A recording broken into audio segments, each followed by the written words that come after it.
청년들을 위한 기독교 강요 이야기 1권 1장. 나를 알면 하나님이 보이고 하나님을 알면 내가 보입니다. 여러분 안녕하세요. 기독교 강요와 함께하는 우리의 첫 번째 시간입니다. 이 책 이름만 이렇게 듣게 돼도 어쩐지 어렵고 딱딱할 것 같은 그런 느낌이 들지 않습니까? 그렇지만 너무 걱정하지 마십시오. 오늘부터 저와 함께 이 책의 지혜로운 이야기들을 마치 편안하게 나누는 대화처럼 풀어보려고 합니다. 오늘은 그 첫 페이지입니다. 1권 1장으로 함께 들어가 보겠습니다. 칼빈이 이 방대한 책을 시작하면서 가장 먼저 꺼내는 이야기가 뭘까요? 놀랍게도 바로 우리 자신에 대한 이야기하고 하나님에 대한 이야기가 서로 뗄래야 뗄 수 없이 연결되어 있다라고 하는 것입니다. 칼빈은 우리가 진정으로 똑똑해지고 이 세상을 제대로 살기 위해서는 바로 이 두 가지를 아는 데서부터 시작한다고 이야기합니다. 우리가 우리 자신을 깊이 한번 들여다볼 때를 생각해 보십시오. 때로는 내 마음이 왜 이런지 모르겠고 자꾸만 실수하고 넘어지는 나를 보면서 실망할 때도 있습니다. 내 안에 있는 이기심들, 또 불안감, 어둠 같은 것들을 마주할 때면 나는 왜 이럴까? 이런 생각이 들기도 하죠. 마치 캄캄한 이 방 안에서 나를 비춰줄 빛을 간절히 찾는 것처럼 나 자신의 부족함과 연약함을 깊이 느낄 때 비로소 나보다 훨씬 크고 완벽하며 나를 도울 수 있는 어떤 존재를 우리가 찾게 된다고 하는 것입니다. 그 존재가 누구냐면 바로 하나님이죠. 그러니까 내 자신을 알면 알수록 나에게는 나를 구원하고 채워줄 하나님이 꼭 필요하다는 그 사실을 깨닫게 되는 것입니다. 근데 반대로 우리가 하나님이 또 어떤 분이신지 그분의 크심과 거룩함 그리고 우리를 향한 놀라운 사랑을 조금씩 알아갈 때 신기하게도 나 자신을 더 선명하게 보게 된다고 하는 것입니다. 아주 밝은 빛 아래에 서게 되면 이전에는 몰랐던 그 옷의 작은 얼룩이나 먼지가 보이지 않습니까? 그렇듯이 하나님의 그 완벽한 빛 앞에서 우리는 우리의 작은 실수나 어떤 죄들, 이 부족함들이 얼마나 심각한 것인지를 깨닫게 됩니다. 내가 하나님의 그 기준에 비해서 정말 멀리 떨어져 있구나. 이걸 깨닫게 된다는 거죠. 하지만 하나님의 빛은 단순히 우리의 단점만 비추는 것이 아닙니다. 그 빛 안에서 우리는 하나님이 우리를 얼마나 사랑하는지, 또 우리를 당신의 소중한 자녀로 부르시고 귀하게 여기신다는 그 사실도 발견하게 됩니다. 나의 죄악됨에도 불구하고 나를 버리지 않으시는 하나님의 그 크신 은혜를 깨닫게 될 때 비로소 나의 진정한 가치가 어떤 세상의 기준이 아니라 하나님의 사랑 안에 있다는 것을 깨닫게 된다고 하는 것이죠. 이렇게 칼빈은 말합니다. 하나님을 아는 지식과 나 자신을 아는 지식은 마치 이 두 개의 눈으로 세상을 보는 것처럼 함께 가야 된다고. 그러니까 한쪽 눈만으로는 깊이를 제대로 파악하기 어렵듯이 하나님만 알거나 나 자신만 알아서는 온전한 신앙의 전체 그림을 그릴 수가 없다고 하는 것입니다. 나를 알면 하나님을 찾게 되고 하나님을 알게 되면 나를 제대로 이해하게 된다고 하는 것입니다. 결국에 기독교 강요의 첫 장은 우리에게 이렇게 이야기하고 있습니다. 우리의 신앙 여정은 하나님이라고 하는 넓고 깊은 바다를 탐험하는 동시에 그 바다에 비추어진 나 자신의 모습을 발견하고 이해하는 여정입니다. 이 두 가지 알미 깊어질수록 우리의 믿음은 뿌리가 튼튼해지고 세상 속에서 내가 누구인지 또 어떻게 살아가야 하는지에 대한 답을 명확하게 찾을 수가 있습니다. 자, 어떠셨습니까? 칼빈의 이야기가 조금은 가깝게 느껴졌습니까? 기독교 강요는 이렇게 하나님과 우리 자신에 대한 아주 근본적인 질문에서부터 시작합니다. 자, 다음 시간에는 그러면 하나님을 안다는 것이 구체적으로 무엇을 의미하는지에 대해서 칼빈이 들려주는 이야기를 함께 나눠보도록 하겠습니다. 감사합니다. 청년들을 위한 기독교 강요 이야기. 오늘은 1권 2장 하나님을 진짜 안다는 것의 의미입니다. 여러분 안녕하세요. 기독교 강요와 함께하는 우리의 두 번째 시간입니다. 지난번 첫 번째 이야기에서 칼빈은 우리가 진정으로 하나님을 아는 것과 우리 자신을 아는 것이 서로 깊이 있게 연결되어 있다고 이 말씀을 드렸죠. 나를 알 때 하나님을 찾게 되고 또 하나님을 알 때 나를 더 깊이 이해할 수 있게 된다는 이야기였습니다. 자, 오늘은 거기서 한 걸음 더 나아가 보겠습니다. 자, 그렇다면 대체 하나님을 안다라고 하는 것이 정확히 무엇일까요? 그냥 하나님에 대한 정보를 많이 아는 것, 성경 지식이 풍부한 것을 의미하겠습니까? 칼빈은 1권 2장에서 이 질문에 대한 답을 들려줍니다. 칼빈은 하나님을 아는 지식이 단순히 머리로만 아는 지식이 아니라고 분명히 이야기합니다. 마치 그 인터넷 검색창에 하나님을 입력해가지고 나오는 그런 정보들이 많이 있지 않습니까? 근데 그런 것들과는 다르다는 거죠. 물론 그런 지식도 중요하겠지만 성경이 말하는 진짜 하나님을 아는 지식은 우리의 마음 깊은 곳까지 움직이는 살아있는 지식이다라고 하는 것입니다. 칼빈은 이것을 경건한 지식이다 이렇게 표현합니다. 경건한 지식. 쉽게 말해서 하나님을 향한 그 깊은 존경과 사랑, 그리고 그분을 전적으로 신뢰하고 의지하는 마음이 담긴 그 알을 이야기합니다. 곰곰이 생각해 보게 되면 우리가 어떤 사람을 이렇게 안다라고 할 때도 여러 단계가 있지 않겠습니까? 예를 들어서 유명한 연예인의 이름이나 나이, 또 어떤 드라마에 나왔는지 이런 정보는 누구나 쉽게 알 수가 있죠. 머리로만 아는 지식입니다. 그런데 그 연예인이 실제로 어떤 성격이고 또 힘들 때는 어떻게 대처하는지, 마음속에 깊은 고민이 있을 텐데 그런 것은 무엇인지 이런 것까지는 알기가 어렵다라고 하는 거죠. 반면에 여러분의 가장 친한 친구에 대해서는 여러분 어떻습니까?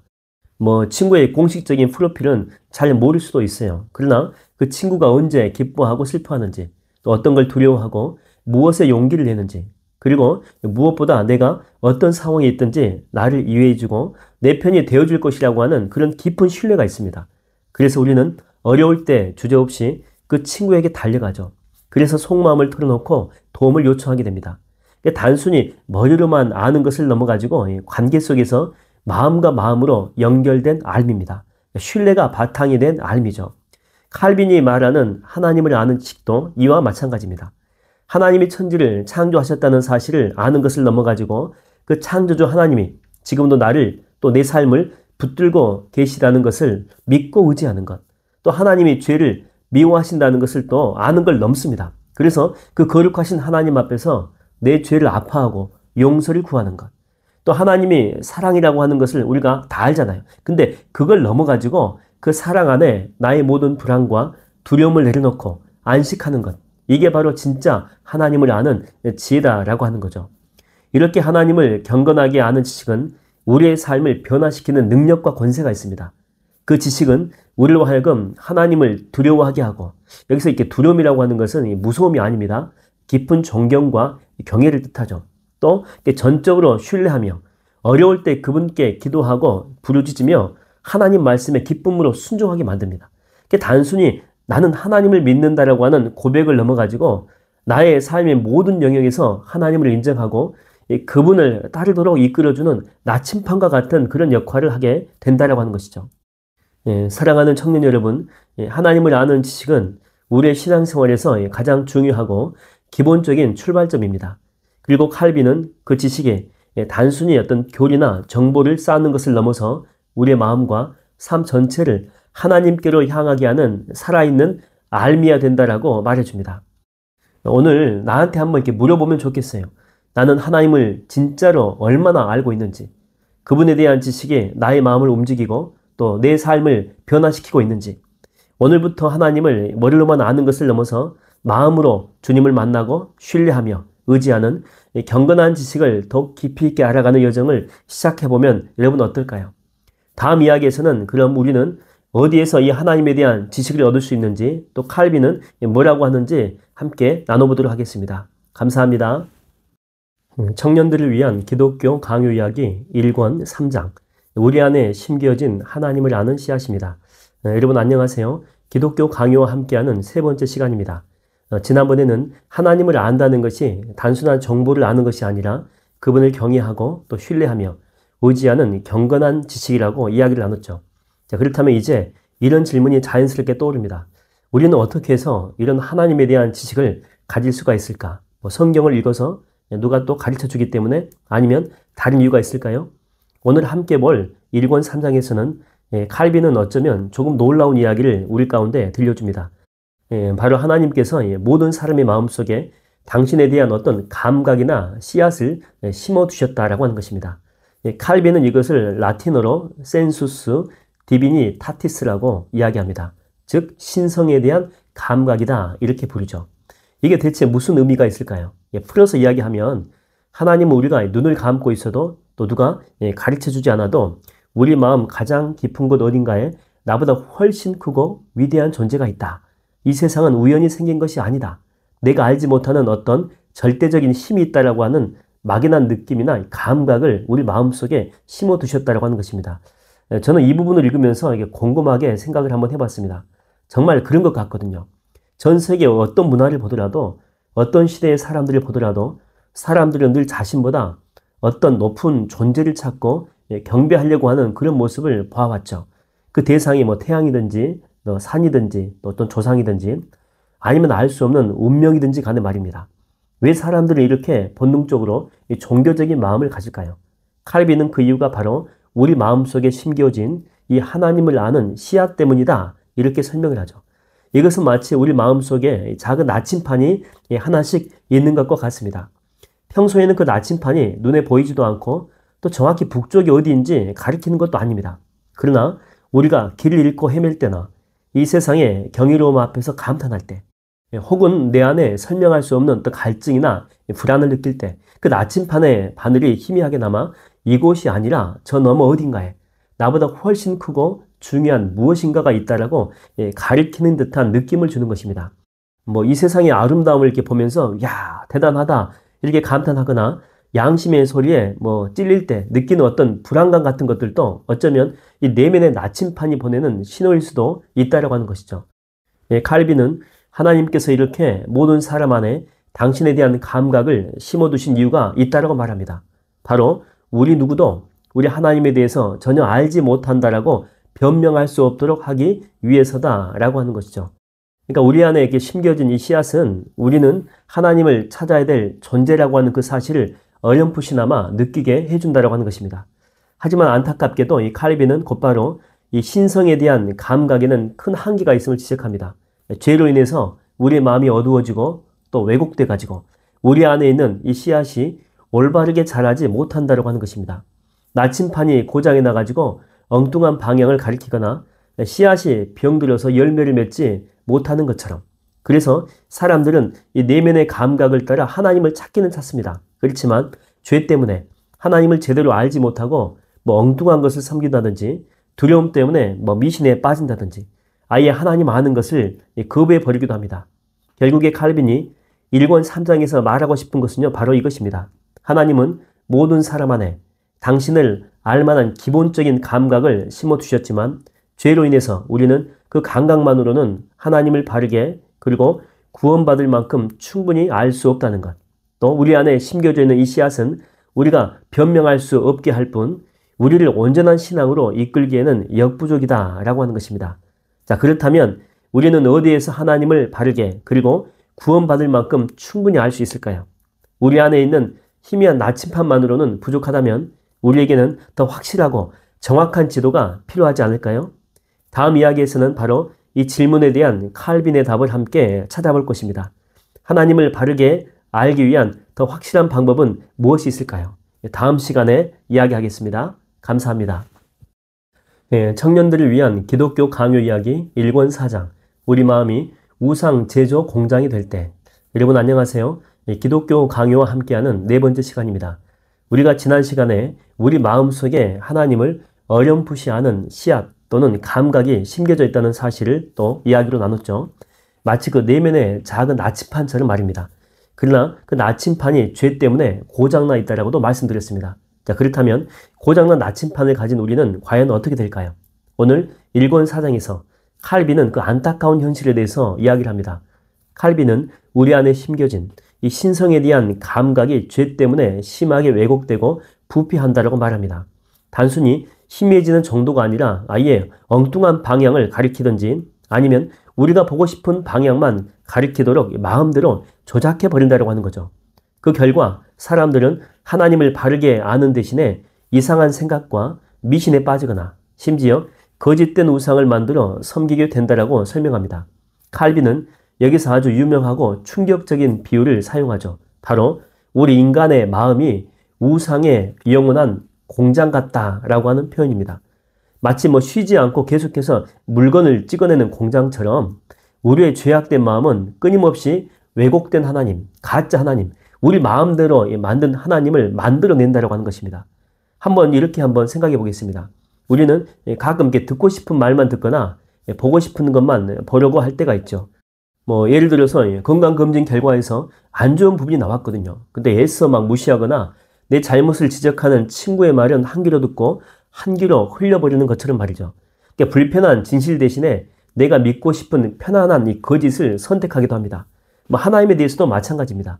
우리 안에 하나님을 아는 희미한 감각이 있긴 하지만 죄 때문에 그분이 얼마나 거룩하시고 공의로우시고 죄를 미워하시는지 마주하기가 불편합니다. 그래서 우리의 마음은 자기도 모르게 나에게 편안한 하나님, 내가 죄를 지어도 그냥 눈 감아주신 하나님, 나의 성공만을 이렇게 빌어주는 하나님, 이런 이미지들을 만들어낸다고 하는 거죠. 마치 원래 모습과는 전혀 다른 나만을 위한 맞춤 제작된 우상을 마음속에 세우는 것처럼 말입니다.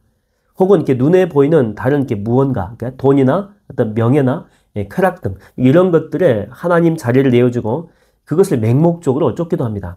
이것이 바로 칼빈이 말하는 우상 제조 공장이 작동하는 방식입니다. 우리의 그 죄악된 마음이 진리이신 하나님을 왜곡하고 우리 마음대로의 신을 만들어내거나 다른 대상을 숭배하게 만드는 것입니다. 이렇게 왜곡된 하나님 지식 혹은 아예 하나님이 아닌 다른 것들을 섬기는 것은 결코 우리를 구원으로 이끌지 못합니다. 오히려 우리 안에 이렇게 심겨진 하나님 아는 이 감각을 외면하고 변질시킨 죄악이기 때문에 우리를 더 깊은 죄와 어둠 속으로 빠뜨리고 결국 심판 아래 두게 만들 뿐이죠. 우리 안에 있는 이 고장난 나침판을 우리가 마음대로 조작해버리면서 우리는 진짜 방향을 찾기는커녕 엉뚱한 것으로 한없이 헤매게 되는 상황에 놓이게 되는 것입니다. 사랑하는 청년 여러분, 칼빈의 일권 사장은 우리 인간의 심각한 현실을 적나라하게 보여줍니다. 우리는 하나님을 아는 기본적인 감각이 있긴 하지만 죄 때문에 그것을 올바르게 사용하지 못하고 오히려 우리 마음대로 왜곡하고 변질시켜 우상을 만들어내는 존재라고 하는 것. 이것이 바로 우리 힘으로는 하나님을 바르게 알고 구원에 이를 수 없다는 명백한 증거가 됩니다.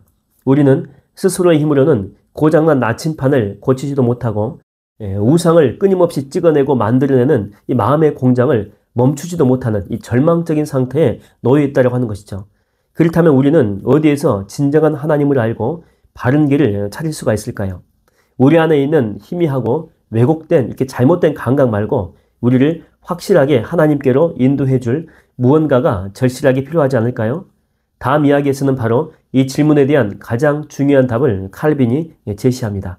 우리를 향한 하나님의 정확하고 분명한 음성, 그것은 어디에서 들을 수 있을까요? 다음 시간에 살펴보도록 하겠습니다. 감사합니다. 청년들을 위한 기독교 강요 이야기 1권 5장. 온 세상은 하나님의 영광을 보여주는 극장 같습니다. 여러분 안녕하세요. 기독교 강요와 함께하는 5번째 시간입니다. 지난번에는 우리 마음속에 하나님을 어렴풋이하는 씨앗이 심겨있지만 죄 때문에 그것이 왜곡되어 있어서 우리 스스로는 하나님을 올바르게 알 수 없다라고 하는 안타까운 이야기를 나눴습니다. 우리 마음이 우상 제조 공장처럼 변해버렸다라고 하는 칼빈의 지적은 꽤나 충격적이었죠. 자, 그렇다면 우리 안에 있는 나침판이 고장이 났고 우리의 마음이 자꾸 이 가짜 하나님을 만들어낸다면 우리는 대체 어디에서 진짜 하나님을 만날 수 있을까요? 오늘 1권 5장에서 칼빈은 우리 시선을 우리 마음속에서 바깥 세상으로 돌리게 합니다. 칼빈은 이렇게 이야기합니다. 하나님께서는 우리 안에 당신을 아는 감각을 심어두셨을 뿐만 아니고 당신이 만드신 온 세상과 세상을 다스리시는 방법을 통해서도 당신을 분명하게 보여주신다. 이렇게 이야기했죠. 마치 거대한 극장에서 멋진 공연을 펼치듯이 하나님은 온 우주를 통해서 당신의 영광과 능력을 보여주고 계신다라고 하는 것입니다. 그래서 칼빈은 우주 만물을 하나님의 영광을 보여주는 극장이라고 표현합니다. 여러분, 자연을 한번 바라보십시오. 끝없이 펼쳐진 이 밤하늘의 별들, 그리고 이 정교하게 만들어진 작은 풀 한 포기, 각기 다른 모습과 능력을 가지고 있는 수많은 생명체들, 이 모든 것들은 우연히 생겨났다라고 하기에는 너무나 질서있고 또 아름답고 복잡합니다. 칼빈은 이 모든 창조 세계가 하나님의 놀라운 지혜와 능력 그리고 선하심을 분명하게 보여준다라고 이야기합니다. 마치 매우 정교한 시계를 보게 되면 그 시계를 만든 뛰어난 기술자가 있다는 것을 알 수 있듯이 말입니다. 창조 세계를 자세히 살펴보는 것은 그 창조주 하나님을 향해서 와 하고 감탄하게 만든다라고 하는 것이죠. 저는 이 하나님의 영광의 극장이라고 하는 비유가 참 마음에 와닿습니다. 이 거대한 산맥 앞에서 압도되거나 넓은 바다를 보면서 경이로움을 느끼거나 아주 작은 이 곤충의 복잡한 구조를 보면서 감탄할 때 우리는 분명히 이 모든 것을 만든 분은 얼마나 위대하실까 하는 생각을 하게 될 수밖에 없습니다. 누가 가르쳐주지 않아도 본능적으로 느껴지는 경이로움과 경외감입니다. 이것이 바로 창조 세계를 통해서 하나님께서 당신을 보여주시는 방법 가운데 하나인 것이죠. 마치 우리가 좋아하는 아티스트의 작품들을 보면서 야, 정말 이 사람은 정말 대단하다 라고 느끼는 것처럼 온 세상을 보면서 우리는 하나님의 위대하심을 느낄 수밖에 없다고 하는 것입니다. 칼빈은 창조 세계뿐만 아니라 하나님께서 세상을 다스리시는 방법, 즉 섭리를 통해서도 하나님을 알 수 있다고 이야기합니다. 악한 사람이 벌을 받고 선한 사람이 복을 받는 것을 보며 하나님의 공의를 엿볼 수 있고, 또 예상치 못한 어려움 속에서 기적적으로 도움을 받거나 또 모든 상황이 합력해서 선을 이루시는 것을 경험하면서 하나님의 자비와 신실하심, 그리고 세상을 주관하시는 능력을 깨달아 알 수가 있죠. 이렇게 하나님께서는 창조 세계와 섭리를 통해서 분명히 당신을 보여주십니다. 이 외부의 계시는 우리 안에 있는 희미한 감각보다 훨씬 더 명확하죠. 그래서 칼빈은 창조와 섭리를 통해서도 우리는 하나님 앞에 변명할 수 없게 된다라고 이야기합니다. 온 세상을 보고도 하나님을 모른다라고 하거나 부인하는 것은 눈앞에 펼쳐진 웅장한 공연을 보고도 아무것도 못 봤습니다 라고 하는 것과 같다는 것입니다. 하지만 칼빈은 여기서 또 한 번 중요한 지점을 짚고 넘어갑니다. 비록 창조와 섭리가 하나님을 보여주지만 죄로 인해 가지고 우리의 이 보는 눈, 이 마음과 이해력이겠죠. 이것은 여전히 어둡고 왜곡되어 있기 때문에 이 외부의 계시만으로는 하나님을 온전하게 그리고 구원받을 만큼 충분히 알 수는 없다라고 하는 것입니다. 우리는 창조를 통해서 하나님의 능력은 보지만 그분이 우리의 구원자 되신다는 사실은 쉽게 깨닫지 못합니다. 섭리 속에서 하나님의 공의를 보긴 봅니다. 그러나 그분의 자비와 용서를 온전히 붙들지는 못한다라고 하는 거죠. 마치 멋진 극장 안에서 무대만 희미하게 보일 뿐 그 공연의 깊은 의미나 연출과 의도는 제대로 파악하기 어려운 것처럼 말입니다. 사랑하는 청년 여러분, 칼빈의 일권 5장은 온 세상이 하나님의 위대하심을 끊임없이 선포하고 있다고 하는 것을 일깨워줍니다. 우리는 어디서든지 하나님을 만날 수 있는 증거를 찾을 수가 있죠. 하지만 동시에 우리의 죄악된 이 시력 때문에 그 증거만으로는 부족하다는 사실도 깨닫게 됩니다. 우리는 하나님을 분명히 볼 수 있는 더 밝고 선명한 빛이 필요합니다. 그렇다면 그 빛은 무엇일까요? 우리 안에 심겨진 씨앗으로도 이게 부족하고 온 세상을 이렇게 다 봐도 온전하지 않다면 하나님께서는 우리에게 어떤 방식으로 당신을 가장 확실하게 알려주실까요? 다음 이야기에서는 이 가장 결정적인 질문에 대한 답을 함께 찾아보겠습니다. 오늘 하루 여러분 주변에 하나님의 영광의 극장을 한번 주의 깊게 살펴보며 하나님의 위대하심을 느껴보는 것은 어떨까요? 그리고 동시에 우리에게는 더 분명한 빛이 필요함을 여러분 기억해 주십시오. 다음 시간에 만나겠습니다. 감사합니다. 청년들을 위한 기독교 강요 이야기 1권 6장 성경 하나님을 보는 영적인 안경. 여러분 안녕하세요. 기독교 강요와 함께하는 6번째 시간입니다.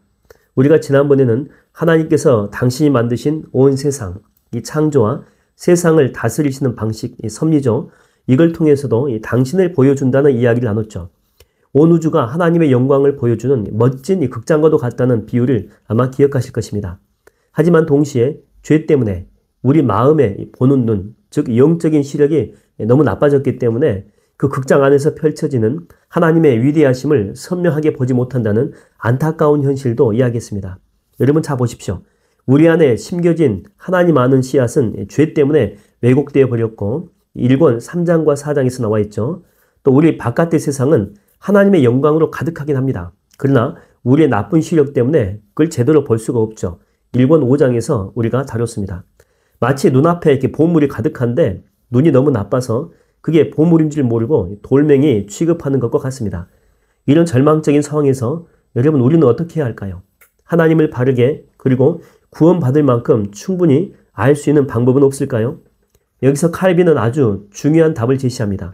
바로 하나님께서 우리에게 성경을 주셨다고 하는 것입니다. 칼빈은 이 성경의 역할을 설명하며 유명한 비유를 사용하는데 바로 성경은 우리처럼 영적인 시력이 나쁜 사람들을 위한 안경과 같다는 그런 비유입니다. 여러분 한번 상상해 보십시오. 눈이 아주 나쁜 사람이 있습니다. 눈앞의 풍경은 그저 뿌옇고 흐릿할 뿐이죠. 뭐가 뭔지 제대로 구분하기가 어렵습니다. 멀리 있는 산은 그저 형태만 어렴풋이 보이고 가까이 있는 꽃잎의 섬세한 무늬 같은 것은 아예 볼 수가 없습니다. 그런데 이 사람이 자기 눈에 맞는 안경을 딱 쓰는 순간 세상이 완전히 달라집니다. 이전에는 보이지 않던 모든 것이 선명하고 또렷하게 보이기 시작하죠. 아름다운 산의 능선이나 꽃잎의 생생한 색깔과 모양, 그리고 지나가는 사람들의 표정까지도 세밀하게 다 보입니다. 칼빈은 바로 이 안경이 우리에게는 성경과 같다라고 이야기합니다. 우리의 죄악된 마음은 영적인 시력이 너무 나빠서 우리 안에 있는 희미한 하나님 아는 감각도 왜곡시키고 우상 제조 공작이라고 했죠. 온 세상이 가득한 하나님의 영광이 있는데 제대로 보지 못하게 만듭니다. 하지만 성경이라고 하는 안경을 쓰는 순간 우리는 하나님을 분명하고 정확하게 보기 시작합니다. 창조 세계를 보면서도 단순히 자연의 신비로움에 감탄하는 것을 넘어서 그 안에 담긴 창조주 하나님의 놀라운 능력과 지혜를 선명하게 보게 되죠. 우리 자신을 보면서도 막연한 이 불안감이나 교만이 아니라 하나님의 형상대로 지음받은 존엄성과 동시에 죄로 인해서 얼마나 타락했는지를 정직하게 마주하게 됩니다. 그리고 무엇보다도 성경은 창조와 섭리만으로는 희미하게 보이거나 아예 보이지 않았던 하나님의 가장 중요한 모습을 매우 선명하게 우리에게 보여줍니다. 바로 우리를 죄에서 구원하시기 위해서 예수 그리스도를 보내신 하나님의 사랑, 자비, 그리고 이 구원의 계획입니다. 성경은 우리에게 하나님의 단지 저 멀리 계신 위대한 창조주나 두려운 심판관일 뿐만 아니고 우리를 사랑하사 독생자를 주시기까지 하신 우리의 아버지이자 구원자이심을 분명하게 알려줍니다. 사랑하는 청년 여러분, 칼빈의 1권 6장은 우리에게 성경이 얼마나 귀하고 필요한 선물인지를 강력하게 이야기하고 있습니다. 우리 스스로는 하나님을 바르게 알 수 없기 때문에 하나님께서는 우리를 불쌍히 여기셔서 당신의 분명한 음성, 당신의 뜻과 계획을 기록된 말씀인 성경이죠. 이 말씀을 통해서 계시해 주셨다고 하는 것입니다.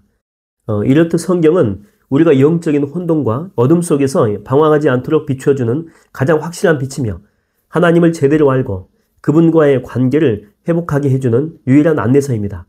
우리의 시력이 나쁘다는 것을 인정하고 하나님께서 주신 이 영적인 안경인 성경을 매일 눈에 쓰고 세상을 바라볼 때, 성경적인 관점으로 세상을 바라볼 때 우리는 비로소 진짜 하나님을 만나고 그분의 영광을 분명하게 볼 수가 있습니다. 이제 우리는 하나님을 바르게 알기 위한 가장 중요한 열쇠가 성경에 있다는 것을 알게 되었습니다. 다음 이야기에서는 그럼 우리는 이 성경을 어떻게 대해야 하고 성경의 권위는 어디에서 오는지에 대해서 칼빈이 들려주는 이야기를 함께 나눠보겠습니다. 다음 시간에 만나겠습니다. 감사합니다. 청년들을 위한 기독교 강요 이야기 1권 7장 성경이 진짜 하나님 말씀인 이유 성령님의 증언. 여러분 안녕하세요. 기독교 강요와 함께하는 7번째 시간입니다. 지난 시간에는 죄 때문에 시력이 나빠진 우리가 하나님을 바르게 볼 수 있도록 하나님께서는 성경이라고 하는 아주 특별한 영적인 안경을 주셨다는 이야기를 나눴습니다. 성경을 통해서 비로소 우리는 하나님과 우리 자신 그리고 세상을 제대로 볼 수 있게 되었습니다. 자, 그런데 여기서 또 하나의 중요한 질문이 생기죠. 우리가 읽고 있는 이 성경이 정말로 하나님 말씀이라고 하는 것을 어떻게 확신할 수 있겠습니까? 성경이 오래된 책이고 많은 사람들이 믿었기 때문에 교회에서 그렇게 가르치니까 아니면 성경의 내용이 논리적으로 말이 되는 것 같으니까 여러분이 칼빈은 1권 7장에서 이 성경의 권위에 대해서 깊이 파고들며 아주 결정적인 답을 제시합니다. 칼빈은 물론 이 성경의 역사적인 증거들, 수많은 기적 이야기, 또 예언의 성취, 성경을 믿는 사람들의 삶의 변화 같은 것들이 이 성경의 신뢰성을 뒷받침해 준다라고 하는 것을 인정합니다. 이런 외부적인 증거들도 중요하죠. 하지만 칼빈은 이런 것들이 성경이 하나님의 말씀이라는 것을 최종적으로 그리고 흔들림 없이 확신하게 만드는 가장 근본적인 이유는 아니다라고 이야기합니다. 사람들은 이런 증거들에 대해서 얼마든지 반론을 제기하거나 다른 설명을 갖다 붙일 수가 있기 때문이죠. 자, 그렇다면 우리 마음속에 성경은 진짜 하나님 말씀이 맞아 라는 이런 확신을 심어주는 가장 강력한 증거는 무엇일까요? 칼빈은 바로 성령님의 내적인 증언이다 라고 이야기를 합니다. 이것은 마치 이런 상황과 같습니다. 여러분이 사랑하는 부모님이나 아주 가까운 친구로부터 전화가 왔습니다. 그 목소리를 듣는 순간 여러분은 그 목소리가 부모님이나 친구의 목소리라고 하는 것을 분석하거나 논리적으로 따져보지 않죠. 그냥 듣는 순간 아, 엄마 목소리다. 아, 친구 누구의 목소리네 하고 즉각적으로 알아차리죠. 그 목소리 안에 담긴 익숙함, 이 관계 속에서 쌓인 그런 신뢰감, 그리고 무엇보다도 그 사람의 진짜 음성이라고 하는 것을 마음으로 아는 깊은 확신이 있기 때문이죠. 누가 옆에서 그 목소리가 그 사람 목소리가 아닐 수도 있다라고 말해도 우리는 절대 흔들리지 않습니다. 왜냐하면 나는 알기 때문에 그렇습니다. 성경이 하나님의 말씀이라고 하는 것을 확신하는 것도 이와 비슷합니다. 물론 성경의 외적인 증거들도 들을 필요가 있지만 궁극적으로 우리가 성경을 읽을 때 성경의 저자이신 성령님께서 우리 마음속에 찾아오셔서 조용하지만 분명하게 말씀하시는 겁니다. 이것은 내 아들 예수 그리스도에 대한 이야기며 너를 사랑하고 구원하려고 하는 아버지 하나님의 진실된 말씀이다 라고 말이죠. 이 성령님의 증언은 복잡한 논리나 어떤 이론이 아닙니다. 우리 영혼 깊은 곳에서 울려 퍼지는 하나님의 음성이죠. 성경을 읽을 때 말씀이 살아있게 느껴지고 내 삶에 비춰지고 내 마음을 찔러 회개하게 하고 나를 위로하고 소망을 주는 것을 경험하게 하는 것이 바로 성령님의 역사입니다. 이 내적인 확신은 어떤 외부적인 공격이나 의심 앞에서도 흔들리지 않는 성경 권위의 가장 단단한 기초가 됩니다. 사랑하는 청년 여러분, 우리가 성경을 믿는 이유는 단순히 어떤 역사적인 증거나 교회의 가르침 때문만은 아닙니다. 물론 그것들도 중요하겠지만 무엇보다도 살아계신 하나님의 영입니다. 성령입니다. 바로 이 영을 통해서 우리 마음속에 성경이 진짜 당신의 말씀임을 확실하게 또한 친히 증거해 주시기 때문입니다. 그러므로 우리가 성경을 읽을 때에 어떤 지식만을 쌓으려고 하기보다는 성령님께 구하는 기도를 드리는 것이 훨씬 더 중요합니다. 성령님, 제가 이 말씀을 읽을 때 이 말씀이 저에게 단순한 글자가 아니라 살아계신 하나님의 음성으로 들려지게 해주십시오. 이 말씀이 진짜 하나님의 말씀이라고 하는 흔들리지 않는 확신을 제 마음 가운데 심어주십시오. 이렇게 기도하는 것입니다. 성령님께서 친히 증언해 주실 때 성경은 우리 삶을 변화시키는 살아있는 능력이 될 것입니다. 이제 우리는 성경이 왜 하나님 말씀이며 그 권위가 어디에서 오는지를 알게 되었습니다.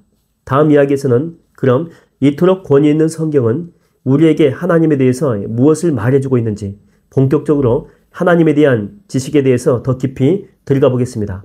다음 시간에 만나겠습니다. 감사합니다. 청년들을 위한 기독교 강요 이야기 1권 8장 흔들리는 세상 속 변함없는 기준 오직 성경. 여러분 안녕하세요. 기독교 강요와 함께하는 8번째 시간입니다. 지난 시간에는 우리가 성경을 진짜 하나님 말씀으로 확신하게 되는 가장 중요한 이유가 바로 성령님의 내적인 증언 덕분이라고 이야기를 나눴습니다.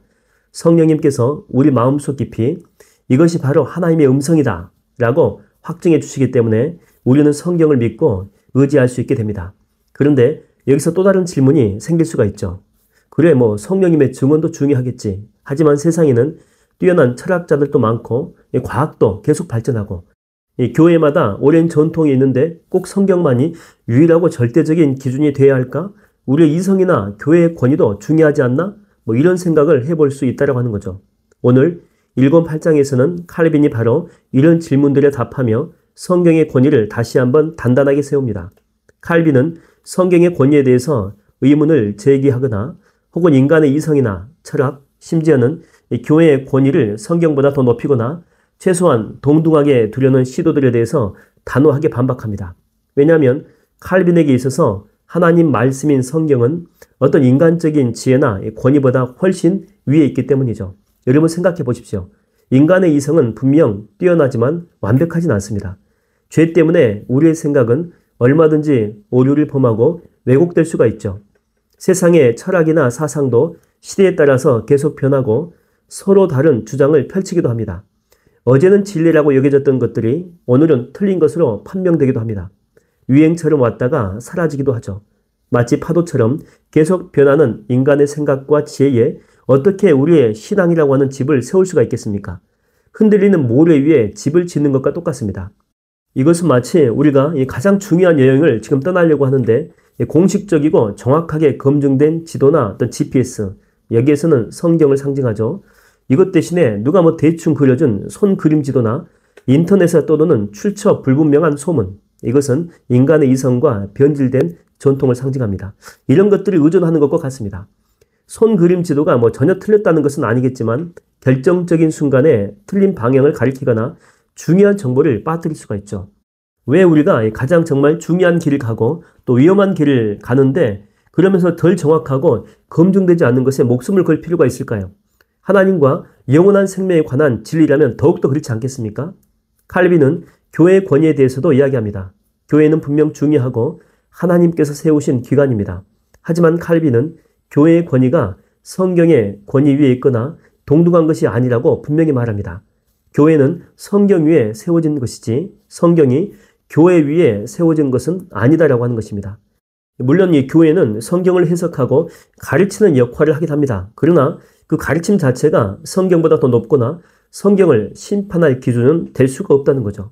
성경은 그 자체로 완전하며 하나님의 증언을 통해서 스스로의 권위를 증명합니다. 교회는 성경의 진리를 선포할 때 비로소 권위를 가지게 됩니다. 물론 인간의 이성은 성경을 이해하는 데 도움을 줄 수 있고 교회의 오랜 전통 중에서도 성경에 부합하는 건강한 부분들은 우리의 신앙생활에 유익할 수 있습니다. 하지만 칼빈이 1권 8장에서 강조하는 핵심은 바로 이것입니다. 그 무엇도 하나님의 말씀인 성경보다 더 높은 권위를 가질 수가 없다. 우리의 최종적인 기준, 절대적인 진리는 오직 성경에만 있다는 거예요. 사랑하는 청년 여러분, 우리는 수많은 정보와 다양한 주장이 넘쳐나는 시대를 살고 있습니다. 무엇이 진짜인지 분별하기 어렵고 무엇을 믿고 따라야 할지 혼란스러울 때도 정말 많이 있습니다. 이때 우리가 붙잡아야 될 것은 변함없고 흔들리지 않는 기준인 바로 성경입니다. 인간의 지혜나 유행하는 생각에 우리의 신앙을 맡기지 마십시오. 성령님께서 증언하시고 그 자체로 완전하며 어떤 권위보다 높으신 하나님의 말씀, 성경 위에 굳건하게 서시기를 바랍니다. 성경을 우리의 삶과 신앙의 최종 권위로 삼을 때 우리는 혼란 속에서도 바른 길을 찾고 거짓된 가르침에 흔들리지 않으며 진리 안에서 자유함을 누릴 수가 있을 것입니다. 다음 이야기에서는 이처럼 권위 있는 성경을 통해서 우리는 하나님에 대해 구체적으로 무엇을 알 수 있는지, 성경을 통해 드러난 하나님에 대한 지식을 본격적으로 이야기하는 부분으로 들어가 보겠습니다. 다음 시간에 만나겠습니다. 감사합니다. 청년들을 위한 기독교 강요 이야기 1권 9장 철학이나 과학으로 하나님을 알 수 있을까? 안녕하세요 여러분. 기독교 강요와 함께하는 9번째 시간입니다. 우리가 지난 시간에는 성경이야말로 하나님께서 우리에게 주신 영적인 안경이며 성령님의 그 내적인 증언을 통해서 그 권위가 확증된다는 이야기를 나눴습니다.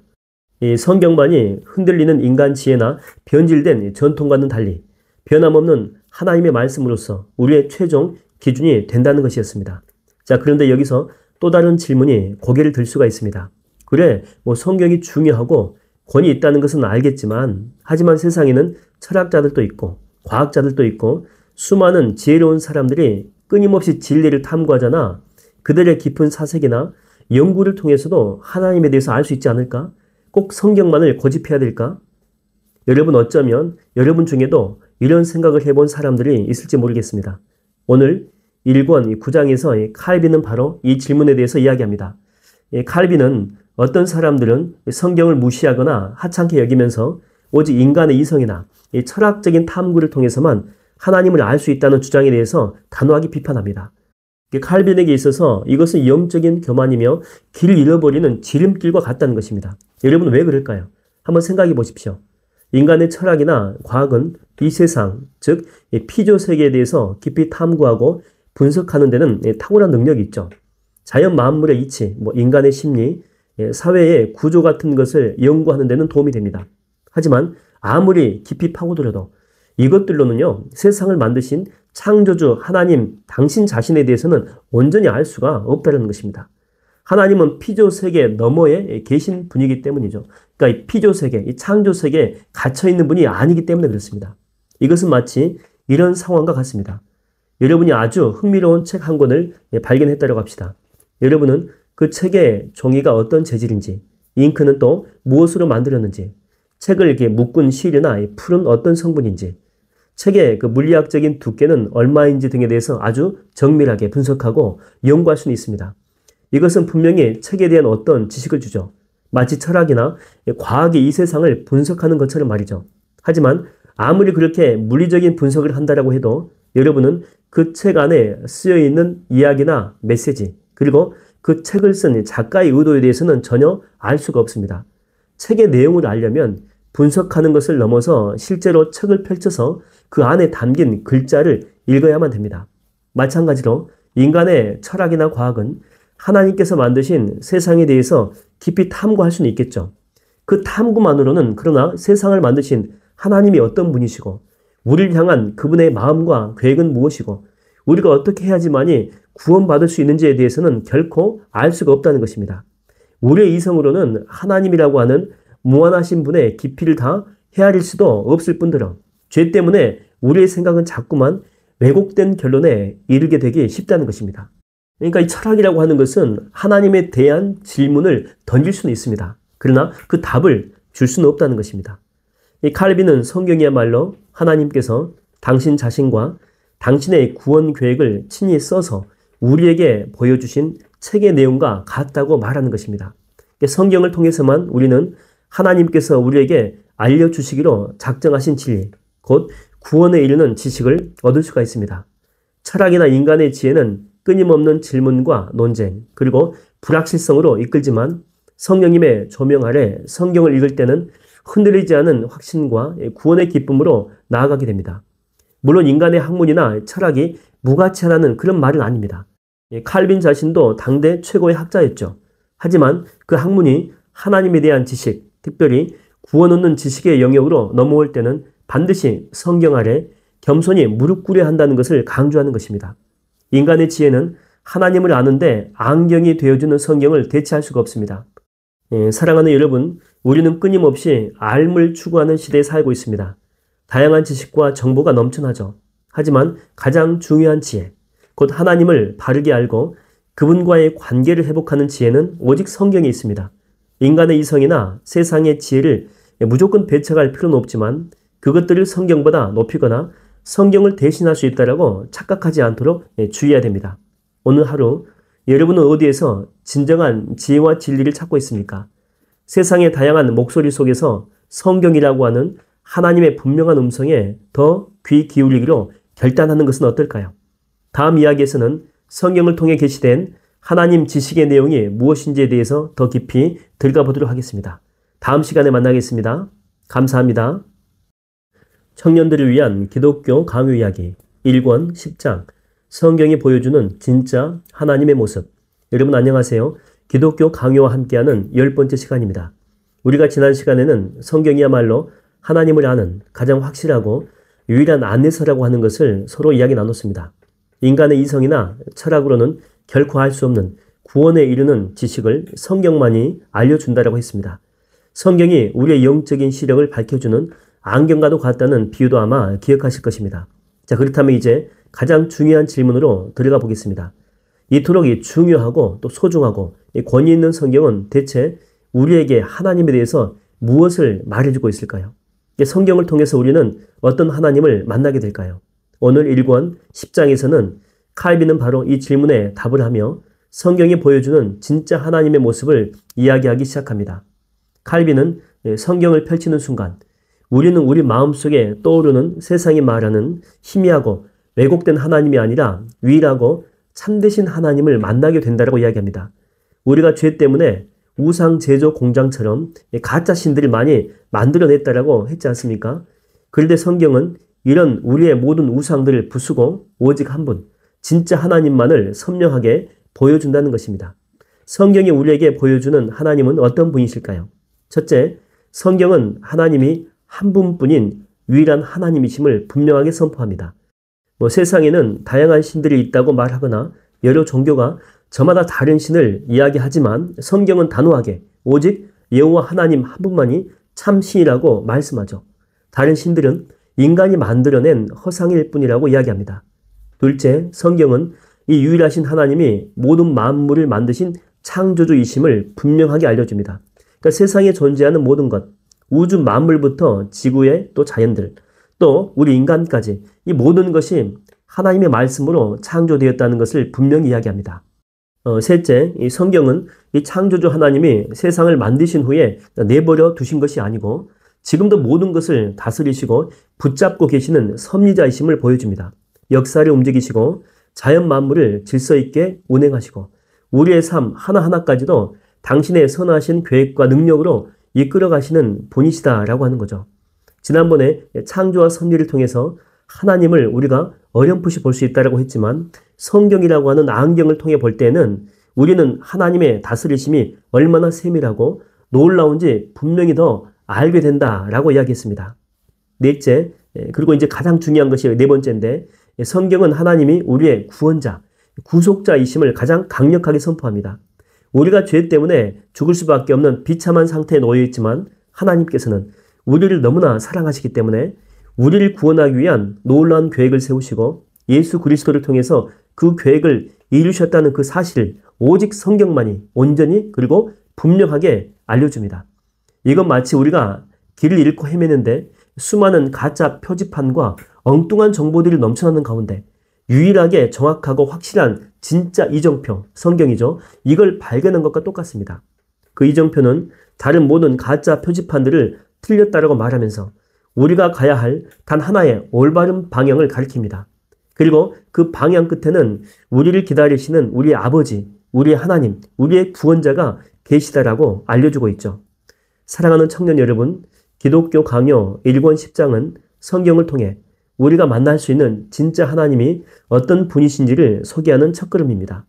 성경은 세상이 만들어낸 모든 혼란스러운 신 이미지들을 쥐어버리고 오직 한 분 살아계시며 모든 것을 창조하시고 다스리시며 무엇보다 우리를 구원하시는 하나님을 우리 눈앞에 선명하게 보여줍니다. 우리의 신앙생활은 바로 이 성경이 보여주는 진짜 하나님을 알아가고 그분을 더욱 깊이 사랑하며 신뢰하는 여정입니다. 우리가 상상하거나 세상이 말하는 하나님이 아니라 성경이 증언하는 그대로의 하나님 만날 때 우리의 신앙은 비로소 견고한 반석 위에 서게 될 것입니다. 다음 이야기에서는 성경이 이 유일하신 하나님이 어떤 속성들을 가지고 계신지에 대해서 더 자세히 이야기하는 그런 내용을 살펴보겠습니다. 다음 시간에 만나겠습니다. 감사합니다. 청년들을 위한 기독교 강요 이야기 1권 11장 우리 마음속에 숨겨진 우상을 경계합시다. 여러분 안녕하세요. 기독교 강요와 함께하는 11번째 시간입니다. 우리가 지난 시간에는 성경이야말로 우리에게 유일하고 참되신 하나님, 곧 천지를 창조하시고 다스리시며 우리를 구원하시는 그분을 분명하게 보여주는 안내서라고 하는 이야기를 나눴습니다. 성경은 세상이 만들어낸 모든 가짜신 이미지들을 물리치고 오직 한 분 하나님만을 가리킨다라고 이야기했죠. 자, 그렇다면 이제 이런 질문이 자연스럽게 떠오를 수 있습니다. 성경이 그렇게 분명하게 한 분 하나님만 가리킨다면 왜 세상 사람들은 자꾸만 다른 것들을 섬기려 하거나 하나님에 대해 성경과 다른 이상한 생각들을 가질까요? 라고 하는 것이죠. 오늘 1권 11장에서 칼빈은 이 문제에 대해서 정면으로 부딪히면서 우상 숭배에 대해서 이야기합니다. 우리가 우상 숭배라고 하면 보통 나무나 돌로 만든 형상에 절하는 것만 생각하기 쉽죠. 물론 그것도 우상 숭배입니다.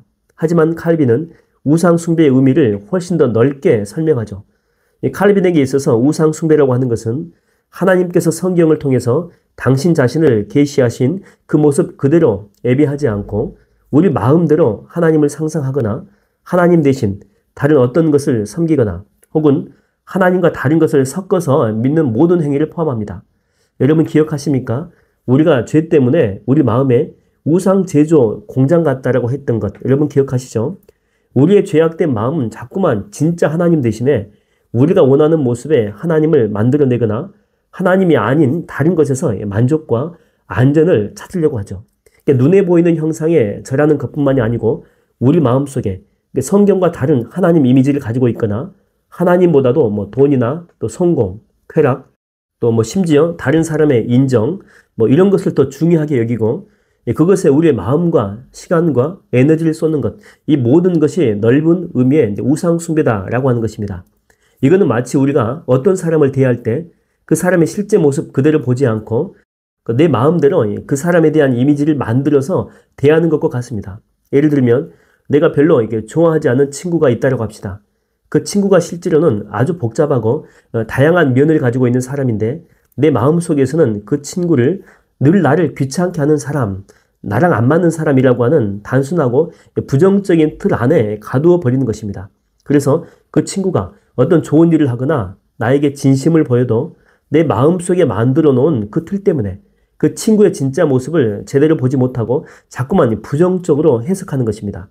그래서 나는 내가 만들어 놓은 그 이미지하고 이 관계를 맺는 것이지 진짜 그 친구와의 관계를 맺는 것은 아닌 거죠. 하나님에 대해서도 마찬가지입니다. 성경은 하나님이 얼마나 거룩하고 공의로우시고 우리가 죄에 대해 얼마나 진지하게 회개해야 하는지 말씀하시는데 내 마음속으로는 하나님은 그냥 내가 죄를 지어도 괜찮아, 용서해 주는 분이야, 사랑의 하나님이니까 심판 같은 것은 안 하실 거야 라고 멋대로 상상하고 믿는다고 한다면 그것 또한 내가 만들어낸 마음속의 우상을 믿는 것입니다. 성경이 말하는 진짜 하나님이 아니라 나에게 편안하고 관대한 하나님이라고 하는 우상을 믿는 것이죠. 칼빈은 이런 모든 형태의 우상 숭배가 하나님의 영광을 심각하게 모독하는 행위고 동시에 우리 자신을 속이는 어리석음이다라고 경고합니다. 우리를 구원할 수 있는 분은 오직 성경이 보여주는 유일하고 참되신 하나님 한 분뿐이기 때문이죠. 우리가 하나님 아닌 다른 것에 마음을 빼앗기거나 하나님을 성경과 다르게 상상하는 순간 우리는 진짜 하나님으로부터 멀어지고 구원의 길에서 벗어나게 됩니다.